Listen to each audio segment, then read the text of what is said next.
Hey everyone, welcome back to our channel. Today we are diving into a fascinating world of event-driven architecture, or EDA for short. So, what exactly is an event-driven architecture?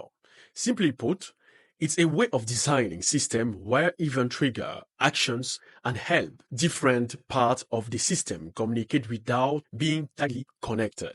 This makes it super popular in the modern apps, especially those built with microservices. Think of it like this. An event can be something as simple as adding an item to your shopping cart on an e-commerce site. This event represents a change or update. It can either carry details like what item you bought, its price, and your delivery address, or it can just act as a signal like a notification that your order has been shipped. Event-driven architecture have three key components: event producer, event router, and event consumer.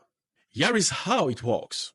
A producer, like a service that handles user actions, publish an event to the router. The router then filters and push these events to the consumers, like services that handle inventory or order tracking.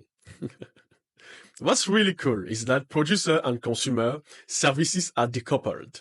This means they can be scaled up and deployed independently, which offers a ton of flexibility and resiliency.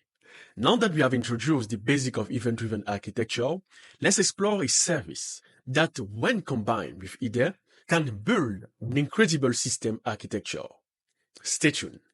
Thanks for watching. Don't forget to like, subscribe, and hit the bell icon for more tech insight. See you in the next one.